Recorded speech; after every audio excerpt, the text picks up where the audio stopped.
Hello, I'm Matt Davies, and this presentation is one in the Life's Big Questions series. And in this presentation, we want to look at some accurate, long-term prophecies. This is part of investigating the overall question, is the Bible a message from a God I can't see? We want to show you that the Bible predicts the long-term future of several nations and cities. Now, this makes it unique amongst religious texts. And the very fact that the Bible does this, and does it so accurately, is evidence that it is from a power far greater than ourselves.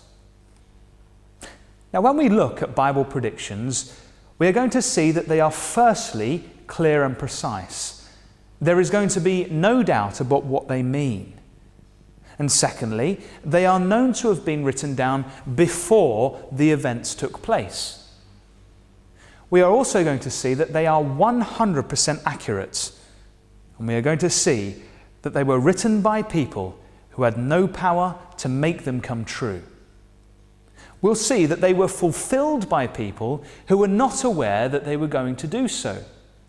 And finally, we'll also see that contrasting fortunes are predicted for different cities and nations, and that the Bible writers made the correct prediction every single time. The predictions in the Bible relate to the nations and cities surrounding the nation of Israel. And in this presentation, we'll look at several fascinating predictions. We'll look first at Egypt, then at another of Israel's lesser-known neighbours, Edom. And finally, we'll see how the Bible prophet Daniel predicted that successive superpowers would lead to the nations of modern Europe. I'll now hand over to Karam Ram in our conference room, who will start by looking at the remarkable predictions about Egypt. Thank you, Matt. When Egypt is mentioned, most of us think of the pyramids. Tourists visit Egypt to look at the ruins of magnificent temples found there. These monuments are all reminders of Egypt's very long history and considerable greatness. The majority of ruins date back thousands of years. They come from a time when Egypt was ruled by the famous pharaohs. Encyclopaedia Britannica talks about an almost unbroken line of native rulers that lasted nearly 3,000 years. Some of these native rulers built the famous pyramids. This is the Great Pyramid of Giza, built by a pharaoh who reigned around 4,500 years ago. Toward the end of this long line of native rulers, the Bible prophet Ezekiel made the bold prediction, "There shall no longer be princes from the land of Egypt." Ezekiel predicted that Egypt would not have any more Egyptian royal rulers. This was a daring prediction after almost 3,000 years of rule by Egyptian pharaohs. Visitors to Egypt these days see many reminders of how right Ezekiel was. There's a lot of visible evidence of these successive non-Egyptian rulers. This temple in the Luxor temple complex dates from the time of the Greeks. Next came the Romans. These ruins of a Roman amphitheatre are in Alexandria. The Muslim Arabs followed. One of their mosques is built into the ruins of the famous Luxor temple. Other mosques remind us of other foreign rulers. The Hassan Mosque in Cairo was built in the style of the Mamluks. They ruled Egypt for over 200 years. Mamluks were Muslim slave soldiers whose influence and power grew until they became the main military power. The Ottoman Turks then ruled Egypt for almost 300 years. The Alabaster Mosque in Cairo was built in their style. The Ottomans divided Egypt into 24 provinces. The Mamluks, meantime, were still very influential, and each province was ruled by a Mamluk known as a bey.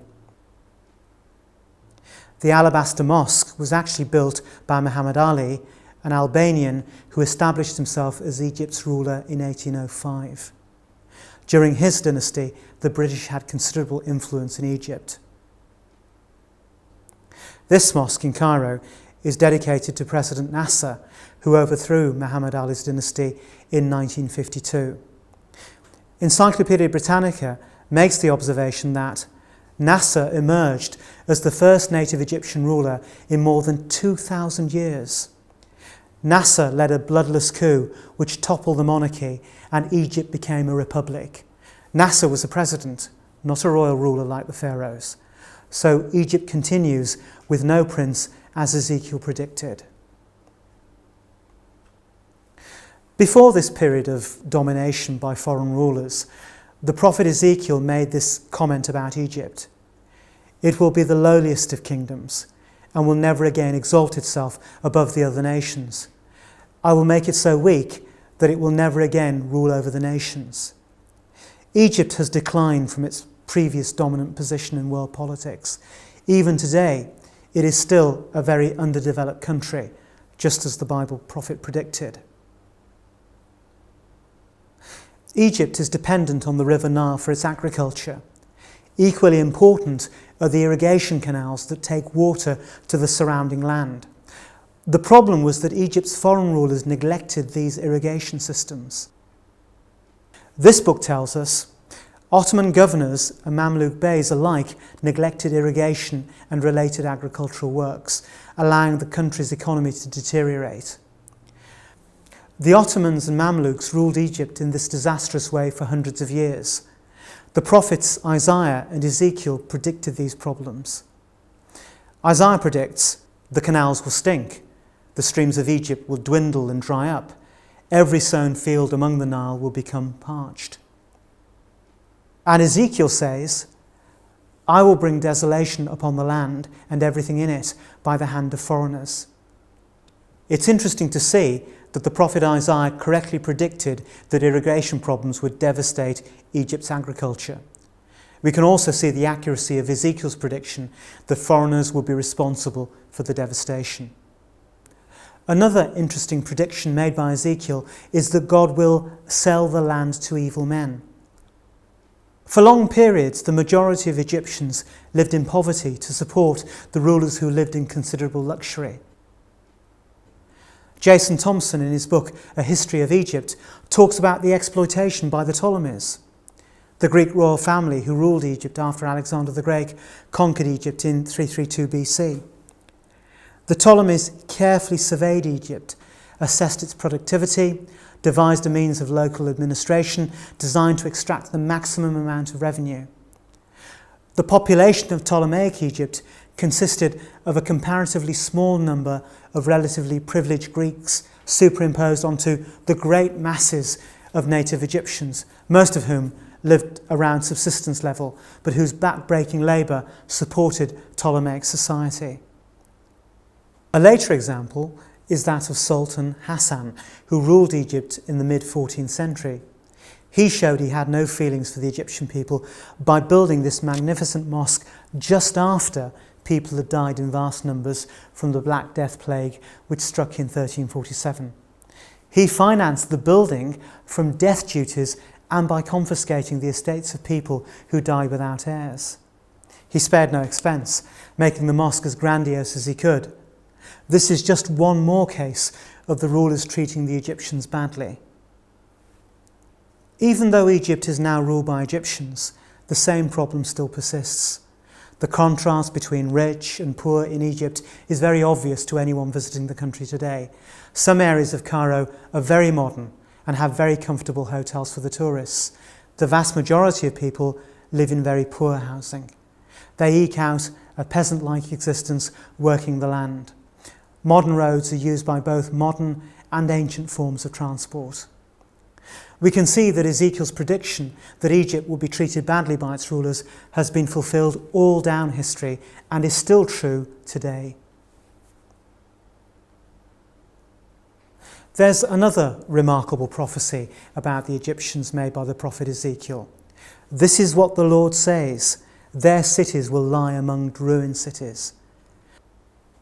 No words can be more appropriate to Egypt. There are countless ruins between the modern cities. Most of Egypt's tourism comes from people wanting to visit the remains of ancient cities. The modern city of Luxor is near to the spectacular ruins of ancient Luxor, Karnak and Thebes. The question, where can I find ruins in Egypt, has been asked on the website answers.com. The reply given started, there are ruins almost everywhere. Satellites are now being used to find more ruins. Archaeologists believe they have unearthed only a small fraction of Egypt's ancient ruins. Yet again we can see the accuracy of Bible predictions. Egyptian cities are surrounded by ruins of earlier cities. So to summarise, we've seen that the Bible prophets predicted that Egypt would be ruled by foreigners. These foreign rulers would treat the Egyptians very badly. The prophets predicted that Egypt would continue, but not as a big player in world politics. They also predicted that it would have major irrigation problems and be devastated by foreign rulers. Finally, we saw that Egypt would be a land of ruins. Now let's think about the Egyptian city of Thebes. The site of this ancient Egyptian city is about 800 kilometres south of the Mediterranean, on the eastern bank of the River Nile. At one time, it was the capital city of Egypt. The area has been called the world's greatest open-air museum. Thousands of international tourists come each year to visit its temple ruins. Here are the magnificent ruins of the temple at Karnak, part of the ancient city of Thebes. We can see the past grandeur of the city and its temple from the ruins that we can see today. The size of the people shows the vast scale of the temple. While this enormous temple was still in use, God told the prophet Ezekiel, I will inflict punishment on Thebes and cut off the hordes of Thebes. Thebes will be taken by storm. This prediction about Thebes was finally fulfilled in the 1st century BC. It was besieged by the Greeks. For 3 years it held out against the besiegers. But when it did eventually fall, the Greeks levelled most of Thebes to the ground. The city was taken by storm, just as Ezekiel predicted. The city eventually continued as several hamlets. Here is one of them, now known as Luxor. Compared to the time when it was the capital city of Egypt, the population has drastically reduced. The hordes of people living there were indeed destroyed, as Ezekiel predicted. So we have seen that Ezekiel correctly predicted that Thebes would suffer an attack from a large force. He also predicted that its large population would be dramatically reduced. We'll now look at the ancient city of Memphis. Like Thebes, Memphis is on the River Nile, but it's considerably closer to the Mediterranean Sea. Memphis remained an important city until the Muslims conquered Egypt. It was then largely abandoned and became a source of stone for the surrounding settlements. There are 2 interesting Bible predictions about Memphis. Memphis will be laid waste and lie in ruins without inhabitant. Here we see how literally this has been fulfilled. The site of Memphis is now marked by an open-air museum. The second prediction is even more detailed. This is what the Sovereign Lord says, I will destroy the idols and put an end to the images in Memphis. This detailed prediction was absolutely right about the destruction of the city, including its temples. As we've seen, there are grand temple ruins in many other places in Egypt, but not in Memphis. Egypt isn't the only nation that the Bible prophets mention. There are some interesting prophecies relating to other nations. One of the neighbours of ancient Egypt was Edom. It occupied land at the southern end of the Dead Sea, including some of modern Jordan. Here is one of the spectacular buildings in the ancient city of Petra, a market city of the Edomites. It was on the main trade routes and was very prosperous. The area had flash floods, and archaeologists have found that the inhabitants of Petra controlled these floods by the use of dams, cisterns and aqueducts. The aqueducts can still be clearly seen at Petra. These innovations meant that water could be stored ready for prolonged periods of drought. It enabled the city to prosper in what was a desert area. This meant that it was a welcome oasis on the main commercial routes which passed through. In 106 AD, the Romans took control of Petra, which continued to prosper under Roman rule for a time. But as new trade routes opened up, activity at Petra declined. In 363 AD, a very destructive earthquake hit the area, damaging the vital water distribution system.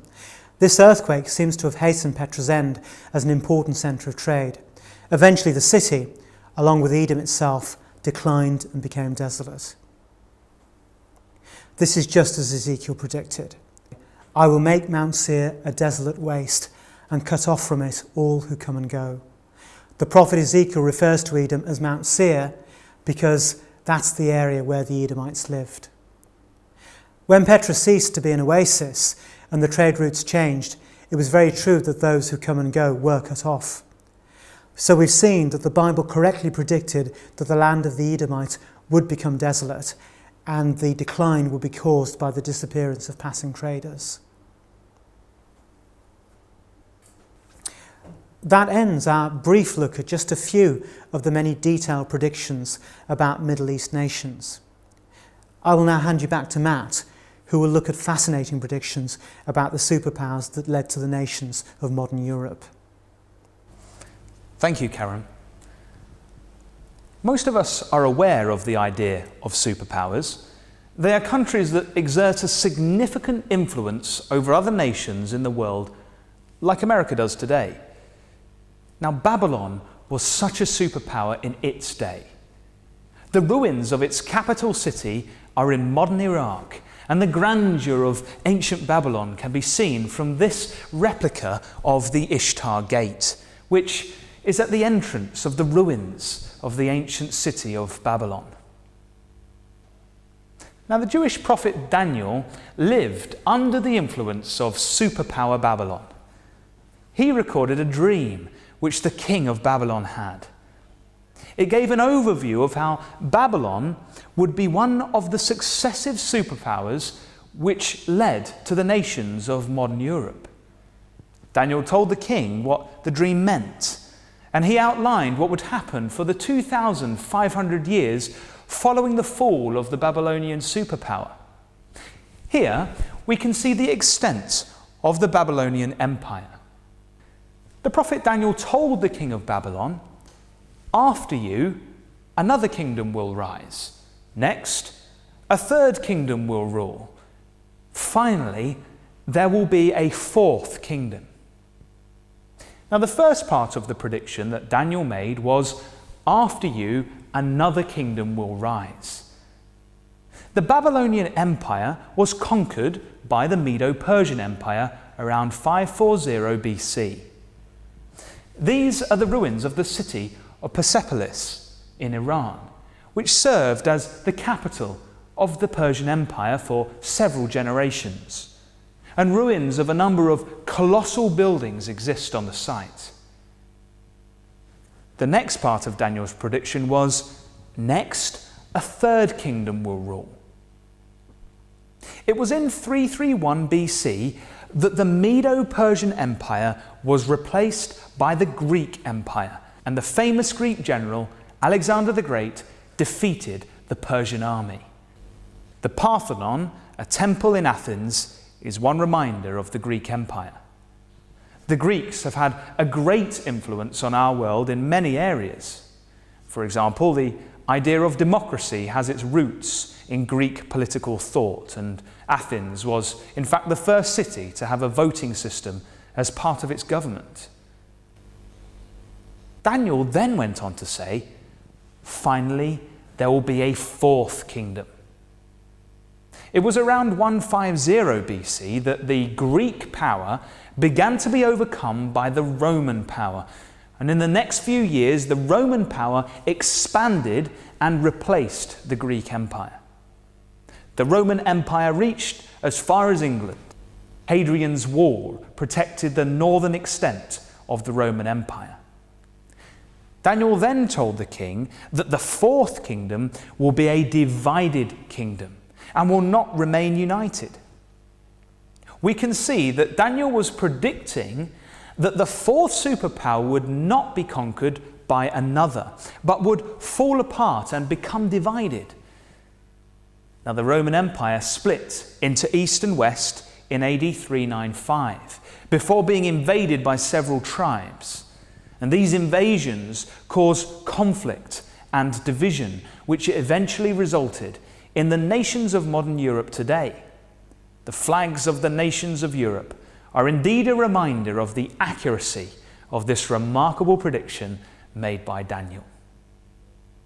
And that ends our look at this fascinating prediction. Let's now reconsider some aspects of these Bible predictions. Firstly, we should check that the predictions were written down before the events took place. Now, historians agree that a Greek translation of the Old Testament, the Septuagint, was made for the great library in Alexandria in the 3rd century BC. It's therefore reasonable to assume that the original manuscripts of the Old Testament were in existence in the 3rd century BC. Now, most of the predictions that we've been looking at were fulfilled after this time, so they must have been fulfilled after they were written down. Secondly, we can see that the majority of the predictions were fulfilled many years, centuries even, after the Bible prophets died. So they themselves had no influence in making the predictions come true. Thirdly, it's unlikely that the people involved in fulfilling the predictions were aware of them. So the predictions were fulfilled by people who had no idea that they were actually doing so. Now, these three amazing aspects make the Bible predictions unique among religious texts. Let's now think about the implications of these remarkable prophecies. We began by looking at the nation of Egypt, and we saw that the Bible prophets predicted that Egypt would be ruled by foreigners who would treat the Egyptians as slaves. The prophets predicted that Egypt would continue, but not be a great big player in world politics. They also predicted that it would have major irrigation problems caused by foreign rulers. And finally, we saw that Egypt would be a land of ruins. Now, how did the prophets know that Egypt was about to have a long period of foreign rulers, despite having just had a long period of Egyptian rulers? How did the prophets know that some of those rulers would treat the country so badly with such disastrous results? Many countries have been conquered by harsh powers, but Egypt has had far more than its fair share, and for long periods. How did the prophets know that the country would have so many ruins? Again, many countries have ruins, but Egypt has far more than its fair share. We then looked at what the Bible prophets said about those two ancient cities of Thebes and Memphis. And we've seen that Thebes would have a violent siege and its large population would be drastically reduced. And by contrast, Memphis would be a total ruin without any population, and there would be no temple remains. Again, we could ask, how did the Bible prophets know which prediction to attach to which city? If the predictions had been reversed, they would have been totally wrong. We've also seen how the Bible predicted contrasting fortunes for Egypt and Edom. Egypt would continue as a weak power, but Edom would decline due to the disappearance of passing traders. Again, if these predictions had been reversed, they would have been totally wrong. In the second part of this presentation, we saw that the Old Testament prophet Daniel predicted that there would be 4 consecutive superpowers, starting with Babylon. These successive superpowers would each overthrow the previous one. And he predicted that the 4th superpower, which was in fact Rome, was not to be conquered by another. Its empire would fragment and become many nations. Now, we've seen that this resulted in the many nations of modern Europe. Now, we could ask, how did Daniel know that there would be 4 consecutive superpowers? Why not 3 or 5 or 7? And how did he know that the fourth would not be followed by a fifth? Furthermore, how did he know that the fourth superpower would fragment? It could have just declined in the same way that Egypt did, for example. Now, in each case, we see the Bible prophets choosing the correct prediction for each situation. Now, politicians would like to know what is going to happen in the world next week, but the Bible prophets made accurate predictions about events hundreds of years ahead of their time. One or two correct predictions could be lucky guesses, but the Bible appears to be getting it right every time. We have only looked as well at one or two predictions in the Bible, and there are many, many more, all equally accurate. And this would seem to imply that there is more than chance and lucky guesses involved. Now, we hope you are beginning to think that there is something special about this book, the Bible. You can find out more information about why the Bible is so special on the Life's Big Questions website, www.life's-big-questions.org. And you can also send for other Life's Big Questions DVD presentations. We'll give you the address at the end. We hope you'll want to look at the evidence in more detail. We also hope you will want to find out more about the message of the Bible and its relevance to you and your future. Thank you for listening.